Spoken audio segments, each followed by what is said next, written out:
Ferdy Sambo tak bicara banyak usai dituntut hukuman pidana penjara seumur hidup oleh jaksa penuntut umum dalam kasus dugaan pembunuhan berencana dan obstruction of justice atau perintangan penyidikan kematian Nofriansah Yosua Huta Barat.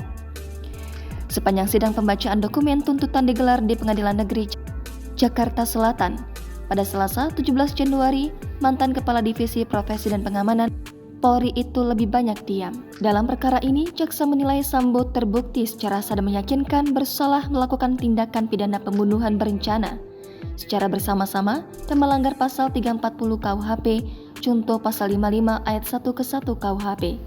Mantan Jenderal Bintang 2 Polri itu juga dianggap terbukti secara sah dan meyakinkan melakukan tindak pidana tanpa hak atau melawan hukum, melakukan tindak yang berakibat terganggunya sistem elektronik menjadi tidak bekerja sebagaimana mestinya, melanggar pasal 49 junto pasal 33 Undang-Undang Nomor 19 Tahun 2016 tentang Informasi Transaksi Elektronik junto pasal 55 KUHP. Sambo pun tak banyak bereaksi saat jaksa menuntutnya hukuman pidana penjara seumur hidup. Dia hanya memandang lurus ke depan dengan tatapan sendu. Setelah jaksa selesai membacakan dokumen tuntutan, majelis hakim mempersilakan Sambo berkonsultasi dengan penasihat hukum. Sambo lantas beranjak dari kursi terdakwa dan menghampiri tim pengacaranya di meja samping. Tak lama, dia duduk kembali di kursi terdakwa di hadapan hakim. "Sudah berkonsultasi?" tanya Hakim Ketua Wahyu Iman Santoso. "Sudah, Yang Mulia," jawab Sambo singkat. Setelahnya, Sambo tak berkata apa-apa lagi. Mantan perwira tinggi Polri itu memasrahkan tanggapannya terhadap tuntutan jaksa ke kuasa hukum. Mewakili kliennya, kuasa hukum Sambo, Arman Hanis, meminta pihaknya diberi kesempatan menyampaikan nota pembelaan. Hakim pun mengabulkan permintaan penasihat hukum tersebut dan memberikan waktu 1 minggu untuk pembacaan nota pembelaan. Sidang pun ditutup. Ferdy Sambo meninggalkan ruangan dengan pengawalan ketat tanpa meninggalkan sepatah kata pun.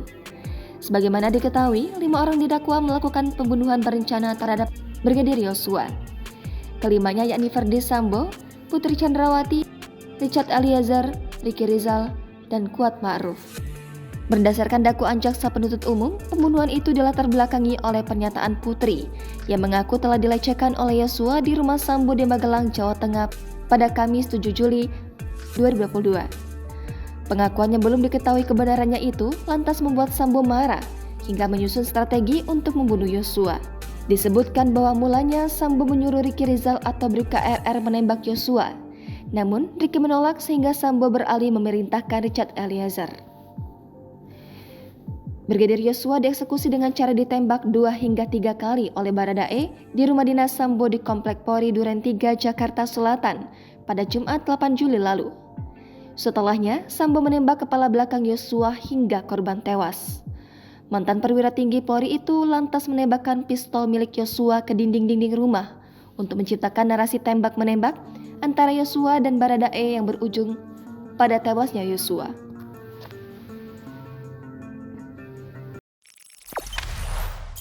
Jangan lupa subscribe, share, komen, dan like ya!